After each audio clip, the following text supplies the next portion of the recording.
ਸਤਿ ਸ਼੍ਰੀ ਅਕਾਲ ਦੋਸਤੋ। ਇਹ ਮੁਸਲਿਮ ਪਰਿਵਾਰ ਨੂੰ ਬਿਲੋਂਗ ਕਰਦੀ ਕਹਾਣੀ ਆ। ਮੇਰਾ ਨਾਮ ਅਲੀਨਾ ਹੈ। ਮੈਂ ਹਾਈ ਕਲਾਸ ਫੈਮਿਲੀ ਨੂੰ ਬਿਲੋਂਗ ਕਰਦੀ ਹਾਂ।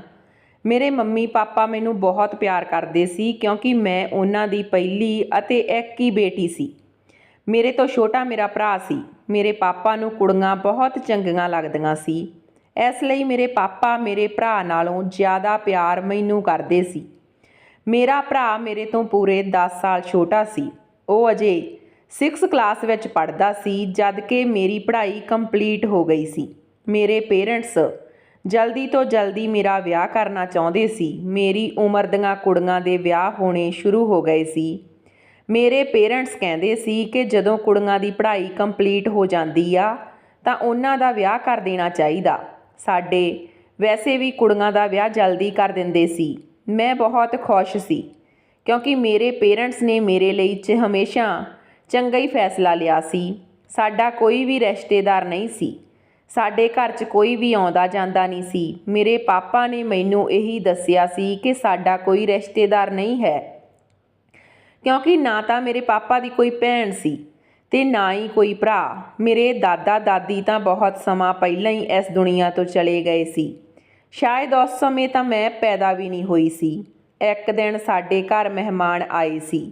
ਮੈਂ ਉਹਨਾਂ ਲੋਕਾਂ ਨੂੰ ਨਹੀਂ ਜਾਣਦੀ ਸੀ ਕਿਉਂਕਿ ਸਾਡੇ ਘਰ ਜ਼ਿਆਦਾਤਰ ਪਾਪਾ ਦੇ ਫਰੈਂਡਸ ਜਾਂ ਮੰਮੀ ਦੇ ਫਰੈਂਡਸ ਆਉਂਦੇ ਸੀ ਜਾਂ ਫਿਰ ਮੇਰੀ ਮੰਮੀ ਦੇ ਪੇਕੇ ਸਾਡੇ ਘਰ ਆਉਂਦੇ ਸੀ, ਪਰ ਮੇਰੇ ਨਾਨਕੇ ਬਹੁਤ ਦੂਰ ਸੀ, ਇਸ ਲਈ ਉਹ ਸਾਡੇ ਕੋਲ ਬਹੁਤ ਘੱਟ ਆਉਂਦੇ ਸੀ। ਮੈਂ ਮੰਮੀ ਨੂੰ ਪੁੱਛਿਆ ਕਿ ਇਹ ਲੋਕ ਕੌਣ ਆ ਤਾਂ ਮੰਮੀ ਨੇ ਮੈਨੂੰ ਕਮਰੇ ਵਿੱਚ ਜਾਣ ਲਈ ਕਿਹਾ। ਅੱਜ ਤੋਂ ਪਹਿਲਾਂ ਇਸ ਤਰ੍ਹਾਂ ਕਦੇ ਵੀ ਨਹੀਂ ਹੋਇਆ ਸੀ ਕਿ ਮੰਮੀ ਨੇ ਮੈਨੂੰ ਕਿਸੇ ਰਿਸ਼ਤੇਦਾਰ ਦੇ ਸਾਹਮਣੇ ਆਉਣ ਤੋਂ ਰੋਕਿਆ ਹੋਵੇ। ਮੈਂ ਮੰਮੀ ਨੂੰ ਪੁੱਛਿਆ ਵੀ ਸੀ ਪਰ ਉਹਨਾਂ ਨੇ ਮੈਨੂੰ ਕੁਝ ਨਹੀਂ ਦੱਸਿਆ। ਮੈਂ ਚੁੱਪਚਾਪ ਕਮਰੇ ਵਿੱਚ ਆ ਗਈ। ਮੈਂ ਡੂੰਘੀ ਸੋਚ ਵਿੱਚ ਬੈਠੀ ਸੀ ਕਿ ਅੱਜ ਮੰਮੀ ਮੇਰੇ ਨਾਲ ਇਸ ਤਰ੍ਹਾਂ ਦਾ ਰਿਐਕਟ ਕਿਉਂ ਕਰ ਰਹੀ ਆ। ਜਦੋਂ ਉਹ ਮਹਿਮਾਨ ਚਲੇ ਗਏ ਤਾਂ ਮੰਮੀ ਪਾਪਾ ਕੋਲ ਗਈ। ਫਿਰ ਮੈਂ ਉਹਨਾਂ ਨੂੰ ਇਹੀ ਸਵਾਲ ਕੀਤਾ, ਮੰਮੀ ਮੈਨੂੰ ਕੁਝ ਦੱਸਣ ਲੱਗੀ ਪਰ ਪਾਪਾ ਨੇ ਉਹਨਾਂ ਨੂੰ ਇਸ਼ਾਰਾ ਕਰ ਦਿੱਤਾ। ਫਿਰ ਪਾਪਾ ਬੋਲਣ ਲੱਗੇ ਕਿ ਬੇਟਾ ਅਸੀਂ ਤੇਰੇ ਨਾਲ ਜ਼ਰੂਰੀ ਗੱਲ ਕਰਨਾ ਚਾਹੁੰਦੇ ਹਾਂ। ਮੈਂ ਕਿਹਾ ਹਾਂਜੀ ਪਾਪਾ ਬੋਲੋ। ਪਾਪਾ ਨੇ ਕਿਹਾ ਬੇਟਾ ਅਸੀਂ ਤੇਰਾ ਵਿਆਹ ਕਰਨਾ ਚਾਹੁੰਦੇ ਹਾਂ, ਤੈਨੂੰ ਕੋਈ ਮੁੰਡਾ ਤਾਂ ਪਸੰਦ ਨਹੀਂ ਆ ਨਾ। ਮੈਂ ਕਿਹਾ ਨਹੀਂ ਪਾਪਾ ਮੈਨੂੰ ਕੋਈ ਮੁੰਡਾ ਪਸੰਦ ਨਹੀਂ, ਤੁਸੀਂ ਮੇਰੇ ਲਈ ਜੋ ਫੈਸਲਾ ਕਰੋਗੇ ਉਹ ਮੇਰੇ ਲਈ ਚੰਗਾ ਹੋਵੇਗਾ। ਮੰਮੀ ਪਾਪਾ ਮੇਰੀ ਗੱਲ 'ਤੇ ਬਹੁਤ ਖੁਸ਼ ਹੋਏ ਸੀ। ਫਿਰ ਪਾਪਾ ਨੇ ਕਿਹਾ ਬੇਟਾ ਮੈਂ ਤੇਰਾ ਰਿਸ਼ਤਾ ਤੈਅ ਕਰ ਦਿੱਤਾ। ਮੈਂ ਕਿਹਾ ਠੀਕ ਆ ਪਾਪਾ। ਪਾਪਾ ਕਹਿਣ ਲੱਗੇ ਤੂੰ ਪੁੱਛੇਂਗੀ ਨਹੀਂ ਮੈਂ ਤੇਰਾ ਰਿਸ਼ਤਾ ਕਿੱਥੇ ਕੀਤਾ, ਮੁੰਡਾ ਕੌਣ ਆ ਅਤੇ ਕਿਹੋ ਜਿਹਾ। ਮੈਂ ਕਿਹਾ ਪਾਪਾ ਤੁਸੀਂ ਮੇਰੇ ਲਈ ਕੁਝ ਗਲਤ ਨਹੀਂ ਕਰ ਹੀ ਨਹੀਂ ਸਕਦੇ। ਜਿੱਥੇ ਤੁਸੀਂ ਮੇਰਾ ਰਿਸ਼ਤਾ ਕੀਤਾ ਹੋਵੇਗਾ ਉਹ ਮੁੰਡਾ ਬਹੁਤ ਚੰਗਾ ਹੋਵੇਗਾ। ਪਾਪਾ ਕਹਿਣ ਲੱਗੇ ਤੇਰੇ ਵਰਗੀ ਬੇਟੀ ਰੱਬ ਸਭ ਨੂੰ ਦੇਵੇ, ਤੂੰ ਬਹੁਤ ਚੰਗੀ ਆ। ਫਿਰ ਪਾਪਾ ਨੇ ਮੈਨੂੰ ਇੱਕ ਅਜਿਹੀ ਗੱਲ ਦੱਸੀ ਜਿਸ ਨੇ ਮੈਨੂੰ ਹੈਰਾਨ ਕਰ ਦਿੱਤਾ। ਪਾਪਾ ਨੇ ਕਿਹਾ ਕਿ ਜੋ ਲੋਕ ਅੱਜ ਆਪਣੇ ਘਰ ਆਏ ਸੀ ਉਹ ਤੇਰਾ ਚਾਚਾ ਅਤੇ ਚਾਚੀ ਸੀ। ਮੈਂ ਪਾਪਾ ਦੀ ਗੱਲ ਸੁਣ ਕੇ ਹੈਰਾਨ ਹੋ ਗਈ। ਮੈਂ ਕਿਹਾ ਚਾਚਾ ਅਤੇ ਚਾਚੀ ਉਹ ਵੀ ਮੇਰੇ? ਪਾਪਾ ਕਹਿਣ ਲੱਗੇ ਹਾਂ ਤੇਰੇ ਚਾਚਾ ਚਾਚੀ। ਅਸੀਂ ਤੇਰੇ ਤੋਂ ਇਹ ਗੱਲ ਛੁਪਾਈ ਸੀ ਕਿ ਤੇਰੇ ਚਾਚਾ ਚਾਚੀ ਵੀ ਇਸ ਸ਼ਹਿਰ ਵਿੱਚ ਰਹਿੰਦੇ ਆ। ਤੇਰਾ ਚਾਚਾ ਮੇਰਾ ਸਕਾ ਭਰਾ, ਉਹਨਾਂ ਦਾ ਇੱਕ ਜਵਾਨ ਬੇਟਾ ਵੀ ਆ। ਬਹੁਤ ਸਾਲਾਂ ਬਾਅਦ ਅੱਜ ਉਹ ਮੈਨੂੰ ਮਿਲਣ ਦੇ ਲਈ ਆਏ ਸੀ। ਉਹਨਾਂ ਨੇ ਆਪਣੀ ਖੁਆਇਸ਼ ਜ਼ਾਹਿਰ ਕੀਤੀ ਹੈ ਕਿ ਉਹ ਆਪਣੇ ਬੇਟੇ ਦਾ ਵਿਆਹ ਤੇਰੇ ਨਾਲ ਕਰਨਾ ਚਾਹੁੰਦੇ ਆ। ਉਹ ਬੜੀ ਉਮੀਦ ਨਾਲ ਰਿਸ਼ਤਾ ਲੈ ਕੇ ਆਏ ਸੀ। ਜਦੋਂ ਇੰਨੇ ਸਾਲਾਂ ਬਾਅਦ ਮੈਂ ਆਪਣੇ ਭਰਾ ਨੂੰ ਮਿਲਿਆ ਤਾਂ ਮੈਂ ਇਮੋਸ਼ਨਲ ਹੋ ਗਿਆ। ਫਿਰ ਮੈਂ ਵੀ ਸੋਚਿਆ ਕਿ ਸਾਨੂੰ ਦੋਹਾਂ ਭਰਾਵਾਂ ਨੂੰ ਇੱਕ ਵਾਰ ਫਿਰ ਇੱਕ ਹੋ ਜਾਣਾ ਚਾਹੀਦਾ। ਦਰਅਸਲ ਬਹੁਤ ਸਾਲ ਪਹਿਲਾਂ ਸਾਡੀ ਫੈਮਿਲੀ ਵਿੱਚ ਇੱਕ ਮਿਸਅੰਡਰਸਟੈਂਡਿੰਗ ਕ੍ਰੀਏਟ ਹੋ ਗਈ ਸੀ, ਜਿਸ ਵਜ੍ਹਾ ਕਰਕੇ ਤੇਰੇ ਦਾਦਾ ਜੀ ਨੇ ਤੇਰੇ ਚਾਚੇ ਅਤੇ ਚਾਚੀ ਨੂੰ ਦੂਜਾ ਘਰ ਖਰੀਦ ਕੇ ਦੇ ਦਿੱਤਾ ਸੀ। ਫਿਰ ਉਹ ਸਾਡੇ ਤੋਂ ਅਲੱਗ ਰਹਿਣ ਲੱਗ ਗਏ ਸੀ। ਉਹ ਜਦੋਂ ਦੇ ਸਾਡੇ ਕੋਲੋਂ ਗਏ ਸੀ ਤਾਂ ਦੁਬਾਰਾ ਉਹਨਾਂ ਨੇ ਸਾਡੇ ਵੱਲ ਕਦੇ ਪਲਟ ਕੇ ਨਹੀਂ ਦੇਖਿਆ। ਪਰ ਅੱਜ ਜਦੋਂ ਉਹਨਾਂ ਦਾ ਬੇਟਾ ਜਵਾਨ ਹੋ ਗਿਆ ਤਾਂ ਤੂੰ ਵੀ ਜਵਾਨ ਹੋ ਗਈ। ਉਹਨਾਂ ਨੇ ਸੋਚਿਆ ਕਿਉਂ ਨਾ ਆਪਾਂ ਦੋਨੋਂ ਭਰਾ ਫਿਰ ਇੱਕ ਹੋ ਜਾਗੇ। ਅਸੀਂ ਦੋਨਾਂ ਭਰਾਵਾਂ ਨੇ ਸੋਚਿਆ ਕਿ ਸਾਡਾ ਰਿਸ਼ਤਾ ਫਿਰ ਤੋਂ ਮਜ਼ਬੂਤ ਹੋ ਜਾਵੇਗਾ ਅਤੇ ਗੂੜ੍ਹਾ ਹੋ ਜਾਵੇਗਾ। ਮੈਂ ਆਪਣੇ ਭਰਾ ਨੂੰ ਸ਼ੁਰੂ ਤੋਂ ਬਹੁਤ ਪਿਆਰ ਕਰਦਾ ਸੀ। ਉਹ ਮੇਰਾ ਛੋਟਾ ਭਰਾ ਸੀ। ਮੈਂ ਉਸ ਨਾਲ ਨਾਰਾਜ਼ ਸੀ ਤੇ ਉਹ ਮੇਰੇ ਨਾਲ ਨਾਰਾਜ਼ ਸੀ। ਮੈਂ ਤਾਂ ਉਸ ਨਾਲ ਆਪਣੀ ਨਾਰਾਜ਼ਗੀ ਦੂਰ ਕਰ ਦਿੱਤੀ ਹੈ ਤੇ ਆਪਣਾ ਦਿਲ ਵੱਡਾ ਕਰ ਲਿਆ।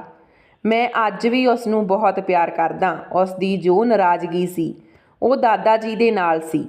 ਮੈਂ ਤਾਂ ਹਮੇਸ਼ਾ ਆਪਣੇ ਭਰਾ ਦਾ ਫਿਕਰ ਕਰਦਾ ਸੀ, ਪਰ ਜਦੋਂ ਦਾ ਮੇਰਾ ਭਰਾ ਉਸ ਘਰ ਵਿੱਚੋਂ ਆਪਣੀ ਪਤਨੀ ਨੂੰ ਲੈ ਕੇ ਚਲਿਆ ਗਿਆ, ਉਸ ਨੇ ਮੇਰੇ ਨਾਲ ਵੀ ਨਾਰਾਜ਼ਗੀ ਜਤਾਉਣੀ ਸ਼ੁਰੂ ਕਰ ਦਿੱਤੀ। ਹੁਣ ਜਦੋਂ ਉਹ ਮੇਰੇ ਨਾਲ ਕੋਈ ਸੰਬੰਧ ਰੱਖਣਾ ਹੀ ਨਹੀਂ ਚਾਹੁੰਦਾ ਸੀ, ਫਿਰ ਜਿਵੇਂ ਜਿਵੇਂ ਤੂੰ ਵੱਡੀ ਹੋ ਰਹੀ ਸੀ, ਮੈਂ ਤੈਨੂੰ ਕੁਝ ਵੀ ਦੱਸਣਾ ਸਹੀ ਨਾ ਸਮਝਿਆ। ਪਰ ਮੈਂ ਨਹੀਂ ਜਾਣਦਾ ਸੀ ਕਿ ਇੱਕ ਦਿਨ ਮੇਰਾ ਭਰਾ ਤੇਰਾ ਹੱਥ ਆਪਣੇ ਬੇਟੇ ਲਈ ਮੰਗ ਲਵੇਗਾ। ਪਰ ਕੁਝ ਦਿਨ ਪਹਿਲਾਂ ਤੈਨੂੰ ਉਹਨਾਂ ਨੇ ਇੱਕ ਵਿਆਹ 'ਚ ਦੇਖ ਲਿਆ ਸੀ। ਜਦੋਂ ਤੇਰੇ ਚਾਚਾ ਨੂੰ ਪਤਾ ਲੱਗਿਆ ਕਿ ਤੂੰ ਉਸ ਦੀ ਭਤੀਜੀ ਆ, ਤਾਂ ਉਸ ਨੇ ਸੋਚ ਲਿਆ ਕਿ ਮੈਂ ਆਪਣੀ ਭਤੀਜੀ ਨੂੰ ਆਪਣੇ ਘਰ ਦੀ ਨੂੰਹ ਬਣਾ ਕੇ ਰਹਾਂਗਾ। ਉਹ ਤੈਨੂੰ ਬਹੁਤ ਪਿਆਰ ਕਰਦੇ ਆ। ਮੈਂ ਤਾਂ ਇਸ ਰਿਸ਼ਤੇ ਲਈ ਬਹੁਤ ਖੁਸ਼ ਹਾਂ। ਤੇਰੀ ਮਰਜ਼ੀ ਜਾਣਨਾ ਚਾਹੁੰਦਾ ਸੀ, ਇਸ ਲਈ ਤੈਨੂੰ ਸਭ ਕੁਝ ਦੱਸ ਦਿੱਤਾ। ਮੈਂ ਕਿਹਾ, ਪਾਪਾ, ਤੁਸੀਂ ਮੇਰਾ ਵਿਆਹ ਜਿੱਥੇ ਕਰਨਾ ਚਾਹੋਗੇ ਮੈਂ ਕਰਵਾ ਲਵਾਂਗੀ। ਜੇ ਤੁਸੀਂ ਮੇਰਾ ਰਿਸ਼ਤਾ ਮੇਰੇ ਚਾਚਾ ਜੀ ਦੇ ਮੁੰਡੇ ਨਾਲ ਕਰਨਾ ਚਾਹੁੰਦੇ ਹੋ ਤਾਂ ਮੈਂ ਖੁਸ਼ੀ-ਖੁਸ਼ੀ ਉਸ ਨਾਲ ਵਿਆਹ ਕਰਵਾਉਣ ਦੇ ਲਈ ਤਿਆਰ ਹਾਂ। ਜੇ ਮੇਰੇ ਚਾਚਾ ਜੀ ਤੇ ਤੁਹਾਡਾ ਰਿਸ਼ਤਾ ਪਹਿਲੇ ਤਰ੍ਹਾਂ ਮਜ਼ਬੂਤ ਹੋ ਜਾਵੇਗਾ ਤਾਂ ਇਹ ਵਿਆਹ ਕਰਨਾ ਬਹੁਤ ਜ਼ਰੂਰੀ ਆ। ਮੇਰੀ ਗੱਲ ਸੁਣ ਕੇ ਮੇਰੇ ਮੰਮੀ ਪਾਪਾ ਦੋਨੋਂ ਬਹੁਤ ਖੁਸ਼ ਹੋਏ ਸੀ, ਪਰ ਪਤਾ ਨਹੀਂ ਕਿਉਂ ਮੰਮੀ ਥੋੜੀ ਪਰੇਸ਼ਾਨ ਨਜ਼ਰ ਆ ਰਹੀ ਸੀ। ਮੇਰੇ ਕਮਰੇ 'ਚ ਜਾਣ ਤੋਂ ਬਾਅਦ ਮੇਰੇ ਮੰਮੀ ਪਾਪਾ ਆਪਣੇ ਕਮਰੇ ਵਿੱਚ ਕਾਫੀ ਟਾਈਮ ਗੱਲਾਂ ਕਰਦੇ ਰਹੇ ਸੀ। ਉਹ ਕੀ ਗੱਲਾਂ ਕਰਦੇ ਸੀ ਇਹ ਤਾਂ ਮੈਂ ਨਹੀਂ ਜਾਣ ਸਕੀ, ਕਿਉਂਕਿ ਉਹਨਾਂ ਨੇ ਕਮਰੇ ਦਾ ਦਰਵਾਜ਼ਾ ਅੰਦਰੋਂ ਬੰਦ ਕਰ ਲਿਆ ਸੀ। ਪਰ ਮੈਨੂੰ ਪਤਾ ਨਹੀਂ ਕਿਉਂ ਦਾਲ 'ਚ ਕੁਝ ਕਾਲਾ ਲੱਗ ਰਿਹਾ ਸੀ। ਮੰਮੀ ਨੇ ਮੈਨੂੰ ਉਸ ਮੁੰਡੇ ਦੀ ਫੋਟੋ ਦਿਖਾ ਦਿੱਤੀ। 1 ਹਫ਼ਤੇ ਬਾਅਦ ਸਾਡੀ ਅੰਗੇਜ਼ਮੈਂਟ ਸੀ। ਫਿਰ ਸਾਡੀ ਅੰਗੇਜ਼ਮੈਂਟ ਹੋ ਗਈ। ਮੁੰਡਾ ਦੇਖਣ 'ਚ ਬਹੁਤ ਵਧੀਆ ਸੀ। ਸ਼ਾਇਦ ਉਹ ਵੀ ਮੈਨੂੰ ਨਹੀਂ ਜਾਣਦਾ ਸੀ, ਇਸ ਲਈ ਮੈਨੂੰ ਅਣਜਾਣੀ ਨਜ਼ਰ ਨਾਲ ਦੇਖ ਰਿਹਾ ਸੀ, ਪਰ ਮੈਂ ਬਹੁਤ ਖੁਸ਼ ਸੀ। ਮੇਰੇ ਪਾਪਾ ਦੀ ਚੁਆਇਸ ਬਹੁਤ ਚੰਗੀ ਸੀ। ਉਹਨਾਂ ਨੇ ਮੇਰੇ ਲਈ ਬਹੁਤ ਵਧੀਆ ਤੇ ਸ਼ਰੀਫ ਮੁੰਡਾ ਸਿਲੈਕਟ ਕੀਤਾ ਸੀ। ਮੇਰੇ ਚਾਚਾ ਚਾਚੀ ਮਤਲਬ ਮੇਰੇ ਸੱਸ ਸਹੁਰਾ ਵੀ ਇਸ ਰਿਸ਼ਤੇ ਤੋਂ ਬਹੁਤ ਖੁਸ਼ ਸੀ। ਸਾਡਾ ਦੋਹਾਂ ਦਾ ਰਿਸ਼ਤਾ ਹੋਣ ਤੋਂ ਬਾਅਦ ਮੇਰੇ ਪਾਪਾ ਤੇ ਚਾਚਾ ਜੀ ਦਾ ਰਿਸ਼ਤਾ ਪਹਿਲਾਂ ਦੀ ਤਰ੍ਹਾਂ ਹੋ ਗਿਆ। ਮੇਰੇ ਚਾਚਾ ਜੀ ਨੇ ਵੀ ਆਪਣੀ ਨਾਰਾਜ਼ਗੀ ਦੂਰ ਕਰ ਦਿੱਤੀ। ਅੰਗੇਜ਼ਮੈਂਟ ਦਾ ਫੰਕਸ਼ਨ ਬਹੁਤ ਵਧੀਆ ਹੋ ਗਿਆ ਸੀ। ਅੰਗੇਜ਼ਮੈਂਟ ਤੋਂ 1 ਮਹੀਨਾ ਬਾਅਦ ਸਾਡੇ ਵਿਆਹ ਦੀ ਡੇਟ ਫਿਕਸ ਹੋ ਗਈ। ਅੱਜ ਕੱਲ੍ਹ ਦੇ ਜ਼ਮਾਨੇ 'ਚ ਜਦੋਂ ਮੁੰਡੇ ਕੁੜੀ ਦਾ ਰਿਸ਼ਤਾ ਹੋ ਜਾਂਦਾ ਹੈ ਤਾਂ ਉਹ ਫੋਨ 'ਤੇ ਗੱਲਾਂ ਕਰਨ ਲੱਗ ਜਾਂਦੇ ਆ। ਮੈਨੂੰ ਉਡੀਕ ਸੀ ਕਿ ਮੇਰਾ ਰਿਸ਼ਤਾ ਫਿਰਹਾਨ ਨਾਲ ਹੋ ਗਿਆ। ਉਹ ਮੇਰੇ ਨਾਲ ਕੰਟੈਕਟ ਕਰਨ ਦੀ ਕੋਸ਼ਿਸ਼ ਕਰੇਗਾ। ਮੈਂ ਉਸ ਨਾਲ ਗੱਲ ਕਰਨ ਦੇ ਲਈ ਬੇਕਰਾਰ ਹੋ ਰਹੀ ਸੀ। ਮੈਂ ਕੁੜੀ ਸੀ, ਆਪਣੀ ਸਾਈਡ ਤੋਂ ਗੱਲ ਨਹੀਂ ਕਰ ਸਕਦੀ ਸੀ। ਮੈਨੂੰ ਉਸ ਵੱਲੋਂ ਪਹਿਲ ਕਰਨ ਦੀ ਉਡੀਕ ਸੀ, ਪਰ ਉਸਨੇ ਮੇਰੇ ਨਾਲ ਗੱਲ ਕਰਨ ਦੀ ਕੋਸ਼ਿਸ਼ ਨਹੀਂ ਕੀਤੀ। ਆਖਰਕਾਰ ਮੈਂ ਉਸ ਦੀ ਮੰਗੇਤਰ ਹੋਣ ਦੇ ਨਾਲ ਨਾਲ ਉਸ ਦੀ ਕਜ਼ਨ ਵੀ ਸੀ। ਉਹ ਚਾਹੁੰਦਾ ਤਾਂ ਮੇਰੇ ਨਾਲ ਗੱਲ ਕਰ ਸਕਦਾ ਸੀ। ਉਸ ਲਈ ਮੇਰਾ ਨੰਬਰ ਲੈਣਾ ਕੋਈ ਮੁਸ਼ਕਲ ਨਹੀਂ ਸੀ। ਜੇ ਉਹ ਚਾਹੁੰਦਾ ਤਾਂ ਮੇਰਾ ਨੰਬਰ ਮੇਰੇ ਛੋਟੇ ਭਰਾ ਤੋਂ ਵੀ ਲੈ ਸਕਦਾ ਸੀ। ਮੇਰੇ ਚਾਚਾ ਜੀ ਦਾ ਘਰ ਮੇਰੇ ਸਹੁਰਿਆਂ ਦਾ ਘਰ ਸੀ, ਇਸ ਲਈ ਮੈਂ ਤਾਂ ਉਸ ਘਰ ਵਿੱਚ ਆ ਜਾ ਨਹੀਂ ਸਕਦੀ ਸੀ। ਪਰ ਜਦੋਂ ਦਾ ਸਾਨੂੰ ਪਤਾ ਲੱਗਿਆ ਕਿ ਮੇਰੇ ਚਾਚਾ ਜੀ ਇਸ ਸ਼ਹਿਰ ਵਿੱਚ ਰਹਿੰਦੇ ਆ ਤਾਂ ਮੇਰਾ ਛੋਟਾ ਭਰਾ ਉਹਨਾਂ ਦੇ ਘਰ ਬਹੁਤ ਆਉਣ ਜਾਣ ਲੱਗ ਗਿਆ। ਫਿਰਹਾਨ ਮੇਰੇ ਚਾਚਾ ਜੀ ਦਾ ਇਕਲੌਤਾ ਬੇਟਾ ਸੀ। ਮੇਰੇ ਚਾਚਾ ਜੀ ਦੇ ਘਰ ਬਹੁਤ ਪੌਦੇ ਲੱਗੇ ਸੀ। ਮੇਰੇ ਛੋਟੇ ਭਰਾ ਨੂੰ ਪੌਦਿਆਂ ਦਾ ਬਹੁਤ ਸ਼ੌਂਕ ਸੀ, ਇਸ ਲਈ ਉਹ ਚਾਚਾ ਜੀ ਦੇ ਘਰ ਜਲਦੀ ਜਲਦੀ ਚਲਾ ਜਾਂਦਾ ਸੀ। ਫਿਲਹਾਲ ਇਸੇ ਉਡੀਕ ਵਿੱਚ ਸਾਡੇ ਵਿਆਹ ਦਾ ਦਿਨ ਆ ਗਿਆ, ਪਰ ਫਿਰਹਾਨ ਨੇ ਮੇਰੇ ਨਾਲ ਗੱਲ ਕਰਨ ਦੀ ਕੋਸ਼ਿਸ਼ ਨਹੀਂ ਕੀਤੀ। ਫਿਰ ਮੈਂ ਵੀ ਇਸ ਗੱਲ ਨੂੰ ਇਗਨੋਰ ਕਰ ਦਿੱਤਾ। ਮੈਂ ਸੋਚਿਆ ਕਿ ਮੇਰਾ ਉਸ ਨਾਲ ਵਿਆਹ ਹੋਣ ਵਾਲਾ, ਹੁਣ ਮੈਂ ਡਾਇਰੈਕਟਲੀ ਉਸ ਨਾਲ ਮੁਲਾਕਾਤ ਕਰ ਲਵਾਂਗੀ। ਸਾਡਾ ਦੋਹਾਂ ਦਾ ਵਿਆਹ ਹੋ ਗਿਆ। ਵਿਆਹ ਵਾਲੇ ਦਿਨ ਰਾਤ ਨੂੰ ਮੈਂ ਫਿਰਹਾਨ ਦੇ ਕਮਰੇ 'ਚ ਦੁਲਹਨ ਬਣ ਕੇ ਬੈਠੀ ਸੀ। ਫਿਰਹਾਨ ਕਮਰੇ 'ਚ ਆਇਆ ਤੇ ਚੁੱਪ-ਚਾਪ ਬੈਠ ਗਿਆ। ਮੈਂ ਉਸ ਨਾਲ ਗੱਲ ਕਰਨ ਦੀ ਕੋਸ਼ਿਸ਼ ਕਰ ਰਹੀ ਸੀ, ਪਰ ਫਿਰਹਾਨ ਨਾ ਮੇਰੇ ਵੱਲ ਨਜ਼ਰ ਚੁੱਕ ਕੇ ਦੇਖ ਰਿਹਾ ਸੀ ਤੇ ਨਾ ਹੀ ਮੇਰੇ ਨਾਲ ਕੋਈ ਗੱਲ ਕਰ ਰਿਹਾ ਸੀ। ਮੈਂ ਉਸ ਦੀ ਇਹ ਹਰਕਤ ਬਹੁਤ ਅਜੀਬ ਲੱਗੀ। ਮੇਰਾ ਦੁਪੱਟਾ ਮੇਰੇ ਸਿਰ ਤੋਂ ਸਰਕ ਰਿਹਾ ਸੀ। ਮੈਂ ਦੁਪੱਟੇ ਨੂੰ ਠੀਕ ਕਰ ਰਹੀ ਸੀ। ਮੇਰੇ ਹੱਥ ਚੂੜੀਆਂ ਨਾਲ ਭਰੇ ਹੋਏ ਸੀ। ਸ਼ਾਂਤ ਕਮਰੇ 'ਚ ਮੇਰੀਆਂ ਚੂੜੀਆਂ ਦੀ ਖਨਖਨਾਹਟ ਗੂੰਜਣ ਲੱਗੀ। ਉਸਨੇ ਨਜ਼ਰ ਚੁੱਕ ਕੇ ਮੇਰੇ ਵੱਲ ਦੇਖਿਆ ਤੇ ਮੇਰੇ ਹੱਥਾਂ ਨੂੰ ਆਪਣੇ ਹੱਥਾਂ 'ਚ ਫੜ ਲਿਆ ਤੇ ਮੇਰੀਆਂ ਚੂੜੀਆਂ ਨਾਲ ਖੇਡਣ ਲੱਗ ਗਿਆ। ਮੈਂ ਉਸ ਤੋਂ ਆਪਣੇ ਹੱਥ ਛੁਡਾ ਲਏ ਤੇ ਪਿੱਛੇ ਹਟ ਗਈ। ਉਹ ਮੇਰੇ ਵੱਲ ਵੇਖ ਕੇ ਬੋਲਿਆ, ਕੀ ਹੋਇਆ ਦੁਲਹਨ, ਤੂੰ ਡਰ ਕਿਉਂ ਗਈ? ਮੇਰਾ ਉਸ ਤੋਂ ਡਰਨਾ ਤਾਂ ਬਣਦਾ ਸੀ, ਕਿਉਂਕਿ ਉਹ ਹਰਕਤਾਂ ਹੀ ਅਜਿਹੀਆਂ ਕਰ ਰਿਹਾ ਸੀ ਜਿਵੇਂ ਕੋਈ ਬੱਚਾ ਹੋਵੇ। ਉਸ ਦੀ ਹਰਕਤ ਤੋਂ ਮੈਂ ਡਰ ਕੇ ਭੱਜ ਰਹੀ ਸੀ। ਉਹ ਮੇਰੇ ਪਿੱਛੇ ਭੱਜ ਰਿਹਾ ਸੀ। ਉਹ ਮੇਰੇ ਨਾਲ ਕੁਝ ਗਲਤ ਨਹੀਂ ਕਰ ਰਿਹਾ ਸੀ, ਬਲਕਿ ਮੇਰੀਆਂ ਚੂੜੀਆਂ ਨਾਲ ਖੇਡ ਰਿਹਾ ਸੀ। ਫਿਰ ਉਸਨੇ ਜ਼ਬਰਦਸਤੀ ਮੇਰੇ ਹੱਥ ਫੜੇ ਤੇ ਮੇਰੀਆਂ ਚੂੜੀਆਂ ਉਤਾਰ ਕੇ ਜ਼ਮੀਨ 'ਤੇ ਸੁੱਟ ਦਿੱਤੀਆਂ। ਮੇਰੀਆਂ ਚੂੜੀਆਂ ਟੁੱਟ ਰਹੀਆਂ ਸੀ। ਇਹ ਸਭ ਦੇਖ ਕੇ ਮੇਰੀਆਂ ਅੱਖਾਂ 'ਚ ਹੰਝੂ ਆ ਗਏ, ਪਰ ਉਹ ਖਾਮੋਸ਼ ਹੋ ਰਿਹਾ ਸੀ। ਮੈਂ ਰੌਲਾ ਪਾਉਣਾ ਸ਼ੁਰੂ ਕਰ ਦਿੱਤਾ, ਕਿਉਂਕਿ ਮੇਰਾ ਸਾਹਮਣਾ ਅਜਿਹੇ ਇਨਸਾਨ ਨਾਲ ਪਹਿਲੀ ਵਾਰ ਹੋਇਆ ਸੀ। ਉਹ ਅਜੀਬੋ-ਗਰੀਬ ਹਰਕਤਾਂ ਕਰ ਰਿਹਾ ਸੀ। ਫਿਰ ਮੇਰਾ ਦਰਵਾਜ਼ਾ ਖੜਕਿਆ। ਮੈਂ ਜਲਦੀ ਨਾਲ ਕਮਰੇ ਦਾ ਦਰਵਾਜ਼ਾ ਖੋਲ੍ਹ ਦਿੱਤਾ। ਬਾਹਰ ਮੇਰੀ ਸੱਸ ਖੜੀ ਸੀ।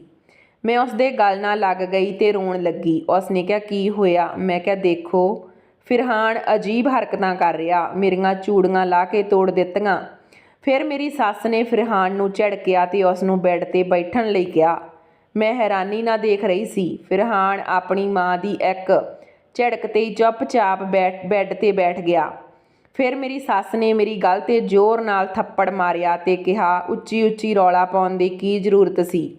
ਵਿਆਹ ਦੀ ਪਹਿਲੀ ਰਾਤ ਹੀ ਤੂੰ ਮੇਰੇ ਬੇਟੇ ਦਾ ਮੂਡ ਖਰਾਬ ਕਰ ਦਿੱਤਾ। ਹੁਣ ਜਾ ਉਸ ਕੋਲ ਤੇ ਉਸ ਨੂੰ ਖੁਸ਼ ਕਰ। ਮੈਂ ਆਪਣੀ ਸੱਸ ਦੀ ਗੱਲ 'ਤੇ ਦੰਗ ਰਹਿ ਗਈ ਕਿ ਉਹ ਕਿਸ ਤਰ੍ਹਾਂ ਦੀ ਗੱਲ ਕਰ ਰਹੀ ਆ। ਮੈਂ ਘਰ ਦੀ ਨਵੀਂ ਨਵੇਲੀ ਦੁਲਹਨ ਸੀ ਤੇ ਉਸਨੇ ਪਹਿਲੇ ਦਿਨ ਹੀ ਮੇਰੇ 'ਤੇ ਹੱਥ ਚੁੱਕ ਦਿੱਤਾ। ਮੇਰੀ ਚਾਚੀ ਅਜਿਹੀ ਆ, ਉਹ ਮੇਰੇ ਨਾਲ ਇਸ ਤਰ੍ਹਾਂ ਦਾ ਰਿਐਕਸ਼ਨ ਕਰੇਗੀ, ਇਸ ਦੀ ਮੈਨੂੰ ਬਿਲਕੁਲ ਵੀ ਐਕਸਪੈਕਟੇਸ਼ਨਸ ਨਹੀਂ ਸੀ। ਮੈਂ ਰੋਂਦੀ ਹੋਈ ਕਮਰੇ ਵਿੱਚ ਚਲੀ ਗਈ। ਹੁਣ ਮੈਨੂੰ ਸਮਝ ਆ ਗਿਆ ਕਿ ਫਿਰਹਾਨ ਕੋਈ ਨਾਰਮਲ ਇਨਸਾਨ ਨਹੀਂ, ਜਿਸ ਤਰ੍ਹਾਂ ਦੀਆਂ ਉਹ ਹਰਕਤਾਂ ਕਰ ਰਿਹਾ ਸੀ। ਉਹ ਇੱਕ ਅਬਨੋਰਮਲ ਇਨਸਾਨ ਸੀ। ਜ਼ਰੂਰ ਉਸ ਨੂੰ ਕੋਈ ਨਾ ਕੋਈ ਪ੍ਰੋਬਲਮ ਸੀ। ਮੇਰਾ ਵਿਆਹ ਅਜਿਹੇ ਇਨਸਾਨ ਨਾਲ ਹੋ ਗਿਆ ਸੀ ਜੋ ਅਬਨੋਰਮਲ ਸੀ। ਮੈਂ ਸਾਰੀ ਰਾਤ ਆਪਣੀ ਕਿਸਮਤ 'ਤੇ ਰੋਂਦੀ ਰਹੀ। ਮੈਨੂੰ ਬੰਦ ਕਮਰੇ ਵਿੱਚ ਡਰ ਲੱਗ ਰਿਹਾ ਸੀ। ਫਿਰਹਾਨ ਮੈਨੂੰ ਕੋਈ ਨੁਕਸਾਨ ਤਾਂ ਨਹੀਂ ਪਹੁੰਚਾ ਰਿਹਾ ਸੀ। ਮੈਨੂੰ ਅਫਸੋਸ ਹੋ ਰਿਹਾ ਸੀ ਕਿ ਮੇਰੇ ਪੇਰੈਂਟਸ ਨੇ ਮੇਰਾ ਵਿਆਹ ਕਿਸ ਇਨਸਾਨ ਨਾਲ ਕਰਵਾ ਦਿੱਤਾ। ਮੈਂ ਸਾਰੀ ਜ਼ਿੰਦਗੀ ਉਸ ਨਾਲ ਨਹੀਂ ਗੁਜ਼ਾਰ ਸਕਦੀ ਸੀ, ਪਰ ਹੁਣ ਹੋ ਵੀ ਕੀ ਸਕਦਾ ਸੀ। ਜਦੋਂ ਮੈਂ ਸੁਬਾਹ ਉੱਠ ਕੇ ਕਮਰੇ ਵਿੱਚੋਂ ਬਾਹਰ ਗਈ ਤਾਂ ਮੇਰੀ ਸੱਸ ਬੋਲੀ, ਆ ਗਈ ਮਹਾਰਾਣੀ ਸੌਂ ਕੇ? ਚੱਲ ਹੁਣ ਕਿਚਨ 'ਚ ਜਾ ਕੇ ਕੰਮ ਸੰਭਾਲ ਲਾ। ਤੇਰੇ ਬਾਪ ਦੇ ਘਰ ਦੀ ਤਰ੍ਹਾਂ ਇੱਥੇ ਨੌਕਰਾਣੀਆਂ ਤੈਨੂੰ ਨਾਸ਼ਤਾ ਬਣਾ ਕੇ ਨਹੀਂ ਦੇਣਗੀਆਂ। ਮੈਂ ਕਿਹਾ, ਚਾਚੀ ਜੀ, ਘਰ ਵਿੱਚ ਨੌਕਰਾਣੀਆਂ ਵੀ ਤਾਂ ਹੈਗੀਆਂ, ਉਹ ਵੀ ਤਾਂ ਖਾਣਾ ਬਣਾ ਸਕਦੀਆਂ। ਪਰ ਉਸਨੇ ਕਿਹਾ, ਨਹੀਂ, ਮੈਂ ਉਹਨਾਂ ਨੂੰ ਮਨਾ ਕਰ ਦਿੱਤਾ। ਉਹ ਘਰ ਦੇ ਬਾਕੀ ਕੰਮ ਕਰਨਗੀਆਂ, ਪਰ ਸਵੇਰ ਦਾ ਨਾਸ਼ਤਾ ਤੂੰ ਹੀ ਬਣਾਵੇਂਗੀ ਤੇ ਦੋਵੇਂ ਟਾਈਮ ਦਾ ਖਾਣਾ ਵੀ ਤੂੰ ਹੀ ਬਣਾਇਆ ਕਰੇਂਗੀ। ਮੈਂ ਉਸ ਦੀ ਗੱਲ ਸੁਣ ਕੇ ਦੰਗ ਰਹਿ ਗਈ। ਅੱਜ ਤੱਕ ਮੇਰੀ ਮੰਮੀ ਨੇ ਮੇਰੇ ਤੋਂ ਕੋਈ ਵੀ ਕੰਮ ਨਹੀਂ ਕਰਵਾਇਆ ਸੀ। ਫਿਰ ਮੈਂ ਕਿਚਨ ਦਾ ਕੰਮ ਕਿਵੇਂ ਕਰ ਸਕਦੀ ਸੀ? ਮੈਂ ਕਿਚਨ 'ਚ ਜਾ ਕੇ ਚਾਹ ਬਣਾ ਲਈ, ਪਰ ਬਾਕੀ ਦਾ ਨਾਸ਼ਤਾ ਬਣਾਉਣਾ ਮੈਨੂੰ ਸਮਝ ਨਹੀਂ ਆ ਰਿਹਾ ਸੀ। ਫਿਰ ਮੈਂ ਜਲਦੀ ਨਾਲ ਆਪਣੇ ਫ਼ੋਨ 'ਤੇ YouTube ਦੀ ਹੈਲਪ ਨਾਲ ਨਾਸ਼ਤਾ ਬਣਾ ਲਿਆ। ਸਾਰੇ ਟੇਬਲ 'ਤੇ ਬੈਠ ਕੇ ਨਾਸ਼ਤਾ ਕਰ ਰਹੇ ਸੀ। ਮੈਂ ਵੀ ਆਪਣਾ ਨਾਸ਼ਤਾ ਕਰਨ 'ਚ ਬਿਜੀ ਸੀ। ਫਿਰ ਮੇਰੀ ਸੱਸ ਨੇ ਇੱਕ ਅਜੀਬ ਹਰਕਤ ਕੀਤੀ। ਉਸਨੇ ਮੈਨੂੰ ਕਿਹਾ, ਤੂੰ ਫਿਰਹਾਨ ਨੂੰ ਆਪਣੇ ਹੱਥਾਂ ਨਾਲ ਨਾਸ਼ਤਾ ਕਰਵਾ। ਮੈਂ ਆਪਣੀ ਸੱਸ ਨੂੰ ਹੈਰਾਨੀ ਨਾਲ ਦੇਖ ਰਹੀ ਸੀ ਕਿ ਇਹ ਕੀ ਮਾਮਲਾ, ਮੈਂ ਆਪਣੇ ਹੱਥਾਂ ਨਾਲ ਫਿਰਹਾਨ ਨੂੰ ਨਾਸ਼ਤਾ ਕਰਵਾਵਾਂ? ਫਿਰ ਮੇਰੀ ਸੱਸ ਕਹਿਣ ਲੱਗੀ, ਮੇਰੇ ਬੇਟੇ ਦੀ ਦਿਮਾਗੀ ਹਾਲਤ ਠੀਕ ਨਹੀਂ। ਅਸੀਂ ਤੇਰਾ ਫਿਰਹਾਨ ਨਾਲ ਇਸ ਲਈ ਵਿਆਹ ਕੀਤਾ ਕਿ ਜੋ ਤੂੰ ਇਸ ਦਾ ਖਿਆਲ ਰੱਖ ਸਕੇ। ਉਸ ਸਮੇਂ ਮੇਰੀਆਂ ਅੱਖਾਂ 'ਚ ਹੰਝੂ ਆ ਗਏ। ਮੈਂ ਫਿਰਹਾਨ ਨੂੰ ਆਪਣੇ ਹੱਥਾਂ ਨਾਲ ਨਾਸ਼ਤਾ ਕਰਾ ਰਹੀ ਸੀ ਤੇ ਉਹ ਬੱਚੇ ਦੀ ਤਰ੍ਹਾਂ ਮੇਰੇ ਹੱਥੋਂ ਨਾਸ਼ਤਾ ਕਰ ਰਿਹਾ ਸੀ। ਉਸ ਸਮੇਂ ਮੈਨੂੰ ਆਪਣਾ ਨਾਸ਼ਤਾ ਕਰਨ ਦਾ ਟਾਈਮ ਨਹੀਂ ਮਿਲਿਆ। ਸਾਰੇ ਨਾਸ਼ਤਾ ਕਰਕੇ ਉੱਠ ਗਏ। ਮੇਰਾ ਨਾਸ਼ਤਾ ਠੰਡਾ ਹੋ ਗਿਆ। ਮੈਨੂੰ ਬਹੁਤ ਜ਼ਿਆਦਾ ਭੁੱਖ ਲੱਗੀ ਸੀ। ਮੈਂ ਜਲਦੀ ਠੰਡਾ ਨਾਸ਼ਤਾ ਕਰਨ ਲੱਗ ਗਈ। ਮੇਰੇ ਵਿਆਹ ਦੀ ਪਹਿਲੀ ਸਵੇਰ ਸੀ ਜੋ ਮੇਰੇ ਲਈ ਬਹੁਤ ਬੁਰੀ ਸੀ। ਮੈਂ ਆਪਣੇ ਪੇਰੈਂਟਸ ਨੂੰ ਵੀ ਕੁਝ ਨਹੀਂ ਦੱਸ ਸਕਦੀ ਸੀ। ਮੈਂ ਆਪਣੇ ਕਮਰੇ 'ਚ ਗਈ ਤਾਂ ਫਿਰਹਾਨ ਪਹਿਲਾਂ ਹੀ ਕਮਰੇ 'ਚ ਸੀ। ਉਹ ਦੀਵਾਰਾਂ 'ਤੇ ਪੈਨ ਨਾਲ ਡਰਾਇੰਗ ਕਰ ਰਿਹਾ ਸੀ। ਮੈਨੂੰ ਦੇਖ ਕੇ ਕਹਿਣ ਲੱਗਿਆ, ਮੇਰੀ ਦੁਲਹਨ ਆ ਗਈ। ਉੱਚੀ ਉੱਚੀ ਹੱਸਣ ਲੱਗ ਗਿਆ। ਉਹ ਤਾੜੀਆਂ ਵਜਾ ਰਿਹਾ ਸੀ ਤੇ ਮੈਂ ਆਪਣੀ ਕਿਸਮਤ 'ਤੇ ਰੋ ਰਹੀ ਸੀ। ਮੈਨੂੰ ਰੋਂਦੀ ਨੂੰ ਦੇਖ ਕੇ ਫਿਰਹਾਨ ਕਹਿਣ ਲੱਗਿਆ ਕਿ ਤੂੰ ਕਿਉਂ ਰੋ ਰਹੀ ਆ? ਮੈਂ ਕੱਲ੍ਹ ਦਾ ਦੇਖ ਰਿਹਾ, ਤੇਰੀਆਂ ਅੱਖਾਂ 'ਚ ਹੰਝੂ ਆ। ਮੈਂ ਫਿਰਹਾਨ ਨੂੰ ਕਿਹਾ, ਤੇਰੀ ਇਹ ਹਾਲਤ ਕਦੋਂ ਤੋਂ ਹੋਈ ਆ? ਜਦੋਂ ਆਪਣੀ ਅੰਗੇਜਮੈਂਟ ਹੋਈ ਸੀ ਉਦੋਂ ਤਾਂ ਮੈਨੂੰ ਕੁਝ ਵੀ ਜ਼ਾਹਿਰ ਨਹੀਂ ਹੋ ਰਿਹਾ ਸੀ। ਫਰਹਾਨ ਨੇ ਕਿਹਾ, ਜਦੋਂ ਆਪਣੀ ਅੰਗੇਜਮੈਂਟ ਹੋਈ ਸੀ ਤਾਂ ਮੈਨੂੰ ਮੰਮੀ ਪਾਪਾ ਨੇ ਮਨ੍ਹਾ ਕੀਤਾ ਸੀ ਕਿ ਤੂੰ ਉੱਥੇ ਜਾ ਕੇ ਕਿਸੇ ਨਾਲ ਕੋਈ ਗੱਲ ਨਹੀਂ ਕਰਨੀ। ਉਹਨਾਂ ਨੇ ਕਿਹਾ ਸੀ ਤੂੰ ਬਿਲਕੁਲ ਚੁੱਪ ਰਹਿਣਾ, ਪਰ ਜੇ ਤੂੰ ਕੁਝ ਬੋਲਿਆ ਤਾਂ ਤੇਰੇ ਨਾਲ ਬਹੁਤ ਬੁਰਾ ਹੋਵੇਗਾ। ਤੈਨੂੰ ਤੇਰੀ ਦੁਲਹਨ ਨਹੀਂ ਮਿਲੇਗੀ। ਤੂੰ ਤਾਂ ਮੇਰੀ ਦੁਲਹਨ ਆ। ਤੂੰ ਮੇਰੇ ਨਾਲ ਇੱਥੇ ਖੇਡਣ ਆਈ ਆ ਨਾ। ਫਰਹਾਨ ਬਹੁਤ ਭੋਲਾ ਸੀ। ਉਹ ਬਹੁਤ ਭੋਲੀਆਂ ਗੱਲਾਂ ਕਰਦਾ ਸੀ। ਪਤਾ ਨਹੀਂ ਕਿਉਂ ਮੈਨੂੰ ਫਰਹਾਨ ਨਾਲ ਹਮਦਰਦੀ ਹੋਣ ਲੱਗ ਗਈ ਹੈ। ਮੈਂ ਉਸ ਦਾ ਬਹੁਤ ਖਿਆਲ ਰੱਖਦੀ। ਪਤਾ ਨਹੀਂ ਕਿਉਂ ਉਸ ਦੀ ਹਾਲਤ ਅਜਿਹੀ ਸੀ। ਉਹ ਮੇਰੇ ਨਾਲ ਬੱਚਿਆਂ ਦੀ ਤਰ੍ਹਾਂ ਬਿਹੇਵ ਕਰਦਾ। ਉਸ ਨੂੰ ਕਿਸੇ ਦੇ ਸਾਥ ਦੀ ਜ਼ਰੂਰਤ ਸੀ। ਉਹ ਜਿਵੇਂ ਚਾਹੁੰਦਾ ਸੀ ਮੈਂ ਉਵੇਂ ਕਰਦੀ ਸੀ। ਮੈਂ ਉਸ ਦਾ ਬਹੁਤ ਖਿਆਲ ਰੱਖਦੀ ਸੀ। ਉਸ ਨੂੰ ਸਮੇਂ ਸਿਰ ਦਵਾਈਆਂ ਦਿੰਦੀ, ਪਰ ਮੇਰੀ ਸੱਸ ਦਾ ਬਿਹੇਵ ਮੇਰੇ ਨਾਲ ਬਿਲਕੁਲ ਵੀ ਚੰਗਾ ਨਹੀਂ ਸੀ। ਮੈਨੂੰ ਖਾਣਾ ਬਣਾਉਣਾ ਨਹੀਂ ਆਉਂਦਾ ਸੀ, ਫਿਰ ਵੀ ਮੇਰੀ ਸੱਸ ਮੈਨੂੰ ਕਿਚਨ ਵਿੱਚ ਖਾਣਾ ਬਣਾਉਣ ਦੇ ਲਈ ਭੇਜ ਦਿੰਦੀ। ਮੈਂ ਨੌਕਰਾਣੀ ਦੀ ਹੈਲਪ ਲੈ ਕੇ ਖਾਣਾ ਬਣਾ ਲੈਂਦੀ ਸੀ। ਇਸ 'ਤੇ ਮੇਰੀ ਸੱਸ ਮੇਰੇ ਨਾਲ ਬਹੁਤ ਗੁੱਸੇ ਹੁੰਦੀ ਸੀ। ਕਹਿੰਦੀ ਸੀ ਤੇਰੀ ਮਾਂ ਨੇ ਤੈਨੂੰ ਕੁਝ ਸਿਖਾਇਆ ਨਹੀਂ। ਇੱਕ ਦਿਨ ਮੈਂ ਕਿਚਨ ਵਿੱਚ ਪੂਰੀਆਂ ਤਲ ਰਹੀ ਸੀ। ਵਿਆਹ ਤੋਂ ਪਹਿਲਾਂ ਮੈਂ ਕਦੇ ਵੀ ਪੂਰੀਆਂ ਨਹੀਂ ਤਲੀਆਂ ਸੀ। ਮੈਨੂੰ ਤਾਂ ਚੁੱਲ੍ਹੇ ਕੋਲ ਜਾਂਦੀ ਨੂੰ ਡਰ ਲੱਗਦਾ ਸੀ, ਪਰ ਇੱਥੇ ਮੇਰੀ ਮਜਬੂਰੀ ਸੀ। ਮੈਨੂੰ ਸਭ ਕੁਝ ਕਰਨਾ ਪੈਂਦਾ ਸੀ। ਪੂਰੀਆਂ ਤਲਦੇ ਤਲਦੇ ਮੇਰੇ ਹੱਥ 'ਤੇ ਗਰਮ ਤੇਲ ਪੈ ਗਿਆ। ਮੇਰਾ ਹੱਥ ਕਾਫੀ ਹੱਦ ਤੱਕ ਸੜ ਗਿਆ ਸੀ, ਪਰ ਮੈਂ ਚਾਚੀ ਦੀਆਂ ਗੱਲਾਂ ਨਹੀਂ ਸੁਣਨਾ ਚਾਹੁੰਦੀ ਸੀ। ਇਸ ਲਈ ਮੈਂ ਜਿਵੇਂ ਕਿਵੇਂ ਕਰਕੇ ਪੂਰੀਆਂ ਤਲੀਆਂ। ਚਾਚਾ ਜੀ ਪਹਿਲਾਂ ਸਾਡੇ ਘਰ ਬਹੁਤ ਆਉਣ ਜਾਣ ਲੱਗ ਗਏ ਸੀ। ਪਾਪਾ ਨੂੰ ਬਹੁਤ ਪਿਆਰ ਜਤਾਉਂਦੇ, ਪਰ ਹੁਣ ਪਤਾ ਨਹੀਂ ਉਹਨਾਂ ਨੂੰ ਕੀ ਹੋ ਗਿਆ ਸੀ। ਉਹ ਘਰ ਵਿੱਚ ਰਹਿੰਦੇ ਹੋਏ ਵੀ ਮੇਰੇ ਨਾਲ ਕੋਈ ਗੱਲ ਨਹੀਂ ਕਰਦੇ ਸੀ ਤੇ ਨਾ ਹੀ ਚਾਚੀ ਨੂੰ ਰੋਕਦੇ ਸੀ ਕਿ ਮੇਰੇ 'ਤੇ ਇੰਨਾ ਅਤਿਆਚਾਰ ਕਿਉਂ ਕਰਦੀ ਆਂ। ਮੇਰੇ ਵਿਆਹ ਨੂੰ ਹਫ਼ਤਾ ਹੋ ਗਿਆ। ਇੱਕ ਦਿਨ ਮੇਰਾ ਛੋਟਾ ਭਰਾ ਮੈਨੂੰ ਮਿਲਣ ਦੇ ਲਈ ਆਇਆ ਤਾਂ ਉਸ ਦੀ ਨਜ਼ਰ ਮੇਰੇ ਸੜੇ ਹੋਏ ਹੱਥ 'ਤੇ ਪੈ ਗਈ। ਫਿਰ ਮੇਰੀ ਚਾਚੀ ਨੇ ਝੂਠ ਬੋਲ ਦਿੱਤਾ ਕਿ ਮੈਂ ਤਾਂ ਇਸ ਨੂੰ ਕਿਚਨ ਜਾਣ ਤੋਂ ਮਨ੍ਹਾ ਕੀਤਾ ਸੀ ਕਿ ਕਿਚਨ ਦਾ ਕੰਮ ਨੌਕਰਾਣੀ ਕਰੇਗੀ, ਪਰ ਤੇਰੀ ਭੈਣ ਨੂੰ ਪੂਰੀਆਂ ਬਣਾਉਣ ਦਾ ਬਹੁਤ ਸ਼ੌਂਕ ਆਇਆ ਸੀ ਤੇ ਆਪਣਾ ਹੱਥ ਮਚਾ ਲਿਆ। ਮੇਰਾ ਭਰਾ ਮੈਨੂੰ ਕਹਿਣ ਲੱਗਿਆ, ਦੀਦੀ ਜਦੋਂ ਘਰ ਵਿੱਚ ਕੰਮ ਕਰਨ ਦੇ ਲਈ ਨੌਕਰਾਣੀਆਂ ਹੈਗੀਆਂ, ਫਿਰ ਤੁਹਾਨੂੰ ਕੰਮ ਕਰਨ ਦੀ ਕੀ ਜ਼ਰੂਰਤ ਆ। ਹੁਣ ਮੈਂ ਆਪਣੇ ਭਰਾ ਨੂੰ ਕੀ ਦੱਸਦੀ ਕਿ ਇਸ ਘਰ ਵਿੱਚ ਮੇਰੇ 'ਤੇ ਕੀ ਜ਼ੁਲਮ ਹੋ ਰਿਹਾ। ਮੇਰੇ ਭਰਾ ਨੇ ਕਿਹਾ ਕਿ ਮੈਂ ਜੀਜੂ ਨਾਲ ਮਿਲਣਾ, ਪਰ ਬੜੀ ਅਜੀਬ ਗੱਲ ਸੀ। ਮੇਰਾ ਚਾਚਾ ਚਾਚੀ ਮੇਰੇ ਕਿਸੇ ਵੀ ਫੈਮਿਲੀ ਮੈਂਬਰ ਨੂੰ ਮੇਰੇ ਪਤੀ ਨਾਲ ਮਿਲਣ ਨਹੀਂ ਦਿੰਦੇ ਸੀ, ਪਰ ਜੇ ਕੋਈ ਵੀ ਫਰਹਾਨ ਨੂੰ ਮਿਲਦਾ ਸੀ ਤਾਂ ਮੇਰਾ ਚਾਚਾ ਚਾਚੀ ਫਰਹਾਨ ਨੂੰ ਮਨ੍ਹਾ ਕਰ ਦਿੰਦੇ ਸੀ ਕਿ ਤੂੰ ਉਹਨਾਂ ਦੇ ਸਾਹਮਣੇ ਕਿਸੇ ਵੀ ਗੱਲ ਦਾ ਕੋਈ ਜਵਾਬ ਨਹੀਂ ਦੇਣਾ, ਕਿਉਂਕਿ ਉਹ ਜਾਣਦੇ ਸੀ ਕਿ ਜੇ ਫਰਹਾਨ ਨੇ ਕਿਸੇ ਦੇ ਸਾਹਮਣੇ ਕੁਝ ਬੋਲਿਆ ਤਾਂ ਉਸ ਦੀ ਲੈਂਗੁਏਜ ਅਤੇ ਅੰਦਾਜ਼ ਤੋਂ ਪਤਾ ਲੱਗ ਜਾਵੇਗਾ ਕਿ ਫਰਹਾਨ ਵਿੱਚ ਕੋਈ ਪ੍ਰੋਬਲਮ ਆ। ਇਸ ਲਈ ਫਰਹਾਨ ਵੀ ਸਭ ਦੇ ਸਾਹਮਣੇ ਚੁੱਪ ਰਹਿੰਦਾ ਸੀ।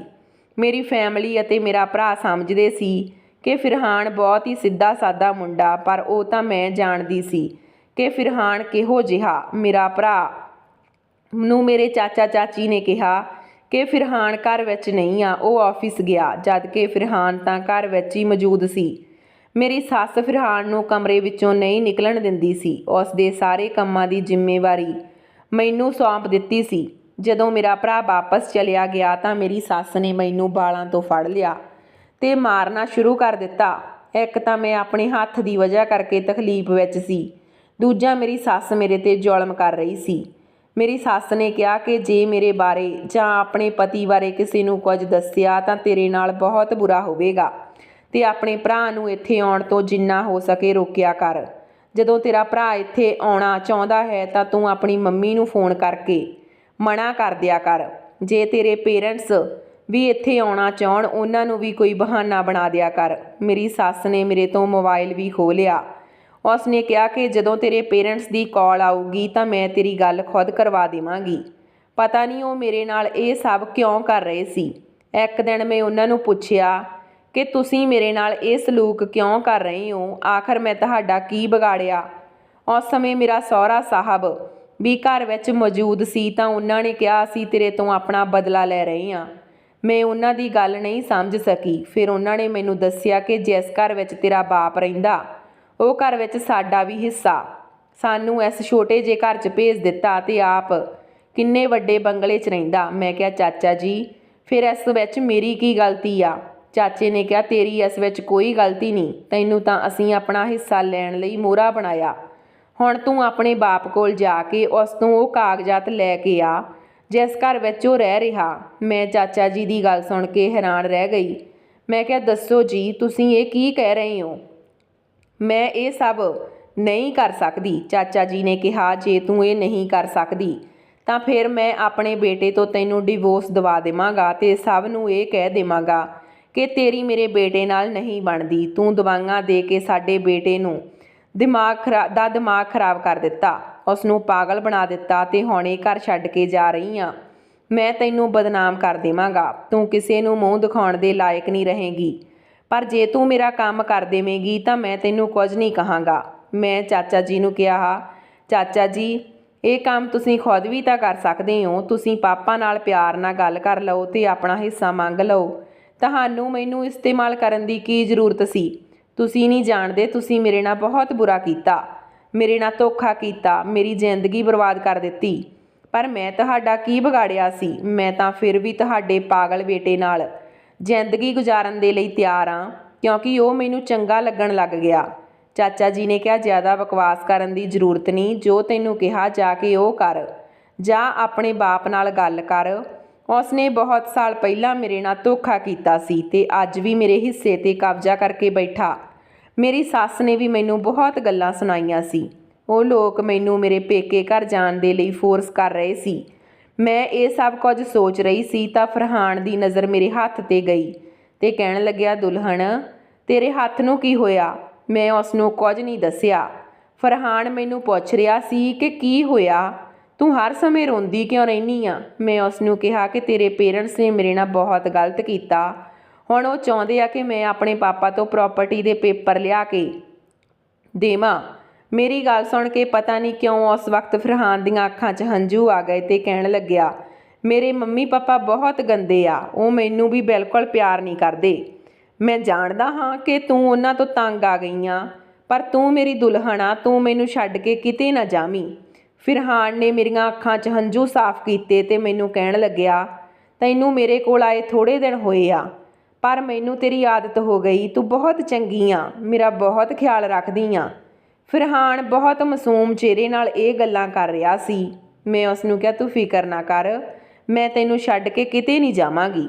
ਫਰਹਾਨ ਬਹੁਤ ਚੰਗਾ ਸੀ, ਪਰ ਉਸ ਦੀ ਦਿਮਾਗੀ ਕੰਡੀਸ਼ਨ ਠੀਕ ਨਹੀਂ ਸੀ।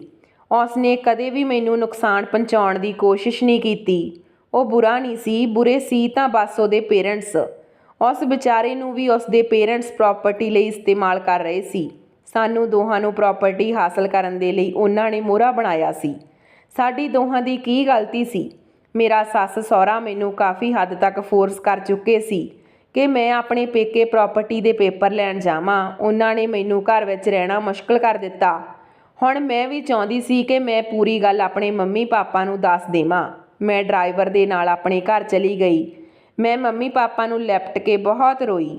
ਮੰਮੀ ਪਾਪਾ ਨੇ ਮੇਰਾ ਜਲਿਆ ਹੋਇਆ ਹੱਥ ਦੇਖਿਆ ਤਾਂ ਮੈਨੂੰ ਪੁੱਛਿਆ ਕਿ ਤੇਰਾ ਹੱਥ ਕਿਵੇਂ ਸੜ ਗਿਆ। ਮੈਂ ਆਪਣੇ ਪੇਰੈਂਟਸ ਨੂੰ ਪੂਰੀ ਗੱਲ ਦੱਸੀ ਕਿ ਉਹਨਾਂ ਨੇ ਮੈਨੂੰ ਪ੍ਰਾਪਰਟੀ ਦੇ ਪੇਪਰ ਲਈ ਭੇਜਿਆ, ਪਰ ਜੇ ਮੈਂ ਉਹਨਾਂ ਨੂੰ ਇਹ ਪੇਪਰ ਨਾ ਦਿੱਤੇ ਤਾਂ ਉਹ ਮੈਨੂੰ ਸਭ ਦੇ ਸਾਹਮਣੇ ਬਦਨਾਮ ਕਰ ਦੇਣਗੇ। ਮੈਂ ਉਹਨਾਂ ਦੇ ਬੇਟੇ ਦੀ ਦਿਮਾਗੀ ਹਾਲਤ ਖਰਾਬ ਕੀਤੀ ਆ। ਜਦੋਂ ਮੇਰੇ ਪੇਰੈਂਟਸ ਨੂੰ ਪਤਾ ਲੱਗਿਆ ਕਿ ਫਰਹਾਨ ਅਬਨੋਰਮਲ ਆ ਤਾਂ ਉਹਨਾਂ ਨੂੰ ਬਹੁਤ ਗੁੱਸਾ ਆਇਆ। ਪਾਪਾ ਕਹਿਣ ਲੱਗੇ ਕਿ ਮੈਂ ਤਾਂ ਸਮਝਦਾ ਸੀ ਮੇਰਾ ਭਰਾ ਸੁਧਰ ਗਿਆ, ਪਰ ਇਹ ਤਾਂ ਸ਼ੁਰੂ ਤੋਂ ਹੀ ਬਹੁਤ ਚਲਾਕ ਆ। ਮੰਮੀ ਕਹਿਣ ਲੱਗੀ, ਮੈਂ ਤਾਂ ਤੁਹਾਨੂੰ ਪਹਿਲਾਂ ਹੀ ਕਿਹਾ ਸੀ ਕਿ ਮੇਰੀ ਬੱਚੀ ਬਹੁਤ ਮਾਸੂਮ ਆ, ਸਾਨੂੰ ਇਹ ਰਿਸ਼ਤਾ ਕਰਨ ਤੋਂ ਪਹਿਲਾਂ ਸੋਚ ਲੈਣਾ ਚਾਹੀਦਾ, ਪਰ ਤੁਸੀਂ ਮੇਰੀ ਇੱਕ ਨਹੀਂ ਸੁਣੀ। ਰਿਸ਼ਤਾ ਪੱਕਾ ਕਰ ਦਿੱਤਾ। ਹੁਣ ਜੇ ਤੁਸੀਂ ਆਪਣੀ ਬੇਟੀ ਦਾ ਘਰ ਬਸਿਆ ਦੇਖਣਾ ਚਾਹੁੰਦੇ ਹੋ ਤਾਂ ਚੁੱਪਚਾਪ ਪ੍ਰਾਪਰਟੀ ਦੇ ਪੇਪਰ ਦੇ ਦਿਓ। ਪਾਪਾ ਨੇ ਕਿਹਾ, ਮੈਂ ਉਸ ਨੂੰ ਪ੍ਰਾਪਰਟੀ ਦੇ ਪੇਪਰ ਹਰਗਿਜ਼ ਨਹੀਂ ਦੇਵਾਂਗਾ। ਆਖਰਕਾਰ ਉਹ ਆਪਣੇ ਆਪ ਨੂੰ ਸਮਝਦਾ ਕੀ ਆ। ਮੈਂ ਉਸ 'ਤੇ ਕੇਸ ਕਰ ਦੇਵਾਂਗਾ। ਉਹ ਮੇਰੀ ਬੇਟੀ ਨੂੰ ਪਰੇਸ਼ਾਨ ਕਰ ਰਿਹਾ। ਮੈਂ ਪਾਪਾ ਨੂੰ ਕਿਹਾ, ਪਾਪਾ ਤੁਸੀਂ ਕੀ ਕਹਿ ਰਹੇ ਹੋ? ਇਸ ਤਰ੍ਹਾਂ ਤਾਂ ਮੇਰਾ ਘਰ ਖਰਾਬ ਹੋ ਜਾਵੇਗਾ। ਪਾਪਾ ਕਹਿਣ ਲੱਗੇ, ਹਾਂ ਬੇਟਾ, ਤੂੰ ਉਹਨਾਂ ਨਾਲੋਂ ਰਿਸ਼ਤਾ ਤੋੜ ਲਾ। ਅਜਿਹੇ ਘਰ ਵਿੱਚ ਰਹਿਣ ਦਾ ਕੀ ਫਾਇਦਾ ਜਿੱਥੇ ਤੇਰੇ ਸੱਸ ਸਹੁਰਾ ਤੈਨੂੰ ਇੰਨਾ ਪਰੇਸ਼ਾਨ ਕਰਦੇ ਹੋਣ ਅਤੇ ਮੁੰਡਾ ਵੀ ਪਾਗਲ ਹੋਵੇ। ਮੈਂ ਕਿਹਾ, ਨਹੀਂ ਪਾਪਾ, ਮੈਂ ਫਰਹਾਨ ਨੂੰ ਨਹੀਂ ਛੱਡ ਸਕਦੀ। ਮੈਂ ਉਸ ਨਾਲ ਵਾਅਦਾ ਕਰ ਚੁੱਕੀ ਹਾਂ। ਪਾਪਾ ਨੇ ਕਿਹਾ ਕਿ ਤੂੰ ਉਸ ਪਾਗਲ ਦੀਆਂ ਗੱਲਾਂ ਵਿੱਚ ਨਾ ਆ। ਮੇਰੇ ਭਰਾ ਤੇ ਮੇਰੀ ਭਾਬੀ ਨੇ ਤੇਰੇ ਨਾਲ ਬਹੁਤ ਗਲਤ ਕੀਤਾ। ਜੇ ਮੈਂ ਉਹਨਾਂ ਦੇ ਇਰਾਦਿਆਂ ਨੂੰ ਜਾਣਦਾ ਹੁੰਦਾ ਤਾਂ ਮੈਂ ਤੇਰਾ ਵਿਆਹ ਇਸ ਘਰ ਵਿੱਚ ਕਦੇ ਨਾ ਕਰਦਾ। ਮੈਂ ਕਿਹਾ ਪਾਪਾ ਇਹ ਸਭ ਤਾਂ ਮੈਂ ਨਹੀਂ ਜਾਣਦੀ, ਪਰ ਮੈਨੂੰ ਪ੍ਰਾਪਰਟੀ ਦੇ ਪੇਪਰ ਦੇ ਦਿਓ ਸਿਰਫ ਫਿਰਹਾਨ ਦੀ ਖਾਤਰ। ਮੈਂ ਮਜਬੂਰ ਹਾਂ ਤੇ ਚਾਚਾ ਜੀ ਤੁਹਾਡਾ ਹੀ ਭਰਾ। ਪਾਪਾ ਕਹਿਣ ਲੱਗੇ ਉਹ ਮੇਰਾ ਭਰਾ ਨਹੀਂ, ਉਹ ਸ਼ੁਰੂ ਤੋਂ ਹੀ ਸਭ ਕੁਝ ਗਲਤ ਕਰਦਾ ਆਇਆ। ਉਹ ਬਚਪਨ ਤੋਂ ਹੀ ਤੇਰੇ ਦਾਦਾ ਦਾਦੀ ਦਾ ਕਹਿਣਾ ਨਹੀਂ ਮੰਨਦਾ ਸੀ। ਮੈਂ ਸ਼ਰੀਫ ਅਤੇ ਮਿਹਨਤ ਕਰਨ ਵਾਲਾ ਸੀ। ਮੈਂ ਆਪਣੇ ਪਿਤਾ ਜੀ ਦੇ ਬਿਜ਼ਨਸ ਨੂੰ ਕਿਤੋਂ ਦਾ ਕਿਤੋਂ ਲੈ ਗਿਆ। ਉਹ ਤਾਂ ਸ਼ੁਰੂ ਤੋਂ ਹੀ ਅਵਾਰਾ ਘੁੰਮਦਾ ਰਹਿੰਦਾ ਸੀ। ਇਹ ਬੰਗਲਾ, ਪ੍ਰਾਪਰਟੀ, ਬਿਜ਼ਨਸ ਸਾਰਾ ਕੁਝ ਮੈਂ ਆਪਣੀ ਮਿਹਨਤ ਨਾਲ ਬਣਾਇਆ। ਜਦੋਂ ਤੇਰੇ ਦਾਦਾ ਜੀ ਨੇ ਦੇਖਿਆ ਕਿ ਮੇਰੇ ਛੋਟੇ ਬੇਟੇ ਨੇ ਇਸ ਪ੍ਰਾਪਰਟੀ ਲਈ ਇੱਕ ਪੈਸਾ ਵੀ ਨਹੀਂ ਲਗਾਇਆ, ਫਿਰ ਉਹਨਾਂ ਨੇ ਇੱਕ ਫੈਸਲਾ ਲਿਆ। ਤੇਰੇ ਚਾਚਾ ਕੋਈ ਵੀ ਜ਼ਿੰਮੇਵਾਰੀ ਨਹੀਂ ਸਮਝਦਾ ਸੀ। ਫਿਰ ਤੇਰੇ ਦਾਦਾ ਜੀ ਨੇ ਉਸ ਦਾ ਵਿਆਹ ਕਰਵਾ ਦਿੱਤਾ ਕਿ ਉਸ ਦੀ ਪਤਨੀ ਆਵੇਗੀ, ਬੱਚੇ ਹੋਣਗੇ ਤਾਂ ਆਪੇ ਜ਼ਿੰਮੇਵਾਰੀ ਸੰਭਾਲੇਗਾ। ਪਰ ਉਸਨੇ ਵਿਆਹ ਤੋਂ ਬਾਅਦ ਵੀ ਆਪਣੀ ਕੋਈ ਜ਼ਿੰਮੇਵਾਰੀ ਨਹੀਂ ਸਮਝੀ। ਹਰ ਛੋਟੀ ਛੋਟੀ ਗੱਲ 'ਤੇ ਲੜਦਾ ਰਹਿੰਦਾ, ਆਪਣੇ ਹੱਕ ਦੀ ਗੱਲ ਕਰਦਾ ਰਹਿੰਦਾ ਤੇ ਆਪਣਾ ਹਿੱਸਾ ਮੰਗਦਾ ਸੀ। ਫਿਰ ਦਾਦਾ ਜੀ ਨੇ ਸੋਚਿਆ ਕਿ ਅੱਗੇ ਜਾ ਕੇ ਦੋਨਾਂ ਭਰਾਵਾਂ 'ਚ ਲੜਾਈ ਰਹੇਗੀ। ਫਿਰ ਤੇਰੇ ਦਾਦਾ ਨੇ ਉਸ ਨੂੰ ਅਲੱਗ ਘਰ ਬਣਾ ਦਿੱਤਾ ਤੇ ਬਿਜ਼ਨਸ ਕਰਨ ਦੇ ਲਈ ਪੈਸੇ ਵੀ ਦੇ ਦਿੱਤੇ। ਪਰ ਤੇਰੇ ਚਾਚਾ ਜੀ ਦੀ ਤਾਂ ਸੋਚ ਹੀ ਗਲਤ ਸੀ। ਕੁਝ ਟਾਈਮ ਬਾਅਦ ਤੇਰੇ ਦਾਦਾ ਜੀ ਇਸ ਦੁਨੀਆ ਤੋਂ ਚਲੇ ਗਏ।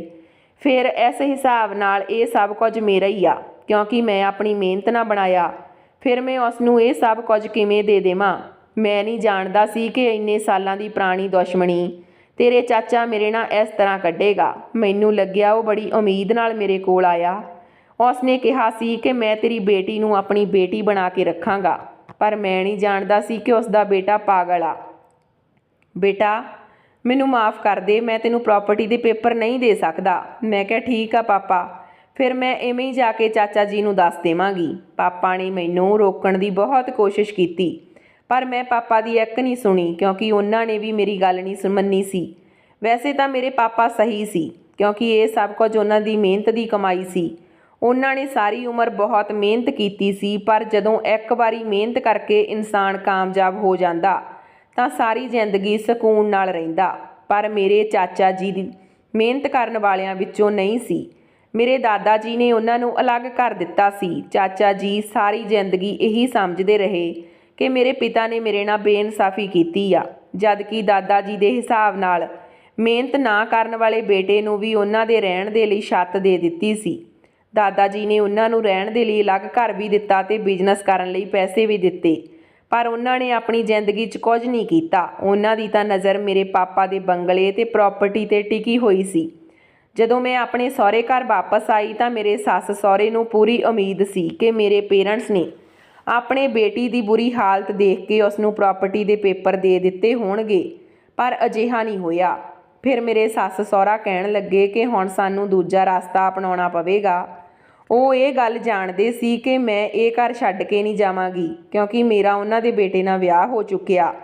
ਜੇ ਮੈਂ ਵਾਪਸ ਨਾ ਆਉਣਾ ਹੁੰਦਾ ਤਾਂ ਅੱਜ ਵੀ ਵਾਪਸ ਨਾ ਆਉਂਦੀ। ਇਹ ਗੱਲ ਉਹ ਸਮਝ ਗਏ ਸੀ ਕਿ ਹੁਣ ਇਹ ਘਰ ਛੱਡ ਕੇ ਨਹੀਂ ਜਾਵੇਗੀ, ਪਰ ਜੇ ਮੈਂ ਘਰ ਛੱਡ ਕੇ ਚਲੀ ਜਾਂਦੀ ਤਾਂ ਉਹਨਾਂ ਨੇ ਮੈਨੂੰ ਬਦਨਾਮ ਕਰ ਦੇਣਾ ਸੀ। ਮੈਨੂੰ ਇਹ ਵੀ ਡਰ ਸੀ ਕਿ ਦੂਜਾ ਮੈਨੂੰ ਫਿਰਹਾਨ ਦੀ ਵੀ ਫਿਕਰ ਸੀ। ਹੌਲੀ ਹੌਲੀ ਮੈਂ ਫਿਰਹਾਨ ਨਾਲ ਅਟੈਚ ਹੁੰਦੀ ਜਾ ਰਹੀ ਸੀ। ਚਾਹੇ ਉਹ ਪਾਗਲ ਸੀ, ਮੇਰਾ ਉਸ ਨਾਲ ਦਿਲੀ ਰਿਸ਼ਤਾ ਜੁੜ ਗਿਆ ਸੀ। ਉਹ ਮੇਰਾ ਹਸਬੈਂਡ ਸੀ। ਫਿਰਹਾਨ ਵੀ ਮੇਰੇ ਤੋਂ ਇੱਕ ਪਲ ਦੀ ਦੂਰੀ ਬਰਦਾਸ਼ਤ ਨਹੀਂ ਕਰਦਾ ਸੀ। ਮੈਨੂੰ ਹੁਣ ਉਸ ਦੇ ਨਾਲ ਰਹਿਣਾ ਚੰਗਾ ਲੱਗਦਾ ਸੀ। ਮੈਂ ਉਸ ਨੂੰ ਪਿਆਰ ਕਰਨ ਲੱਗ ਗਈ ਸੀ। ਫਿਰਹਾਨ ਨੂੰ ਬਚਪਨ ਤੋਂ ਉਹਦੀ ਮਾਂ ਨੇ ਝਿੜਕ ਕੇ ਹੀ ਰੱਖਿਆ ਸੀ।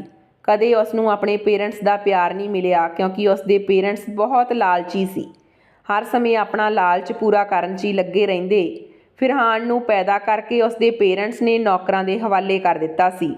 ਉਸ ਨੂੰ ਆਪਣੇ ਪੇਰੈਂਟਸ ਦੇ ਪਿਆਰ ਦੀ ਜ਼ਰੂਰਤ ਸੀ, ਪਰ ਉਹਨਾਂ ਨੇ ਕਦੇ ਵੀ ਆਪਣੇ ਬੱਚੇ ਨੂੰ ਪਿਆਰ ਨਹੀਂ ਕੀਤਾ। ਬਹੁਤ ਵਾਰ ਫਿਰਹਾਨ ਦੇ ਦਿਮਾਗ 'ਤੇ ਸੱਟ ਲੱਗ ਚੁੱਕੀ ਸੀ। ਇੱਕ ਵਾਰ ਸਕੂਲ 'ਚ ਪੌੜੀਆਂ ਤੋਂ ਡਿੱਗ ਗਿਆ। ਉਸ ਦੇ ਦਿਮਾਗ 'ਤੇ ਸੱਟ ਲੱਗੀ, ਪਰ ਉਸ ਦੇ ਪੇਰੈਂਟਸ ਨੇ ਉਸ ਵੱਲ ਜ਼ਿਆਦਾ ਧਿਆਨ ਨਹੀਂ ਦਿੱਤਾ। ਇੱਕ ਵਾਰ ਫਿਰਹਾਨ ਬਹੁਤ ਜ਼ਿਆਦਾ ਬਿਮਾਰ ਸੀ। ਉਸ ਨੂੰ ਪੇਰੈਂਟਸ ਦੀ ਜ਼ਰੂਰਤ ਸੀ, ਪਰ ਉਹਨਾਂ ਨੇ ਉਸ ਨੂੰ ਨੌਕਰਾਂ ਦੇ ਹਵਾਲੇ ਕਰ ਦਿੱਤਾ। ਪਰ ਨੌਕਰਾਂ ਨੇ ਵੀ ਉਸ ਦਾ ਬਹੁਤ ਜ਼ਿਆਦਾ ਖਿਆਲ ਨਹੀਂ ਰੱਖਿਆ। ਉਸ ਨੂੰ ਬਹੁਤ ਤੇਜ਼ ਬੁਖਾਰ ਸੀ ਤੇ ਬੁਖਾਰ ਦੇ ਦਿਮਾਗ ਨੂੰ ਚੜ੍ਹ ਗਿਆ।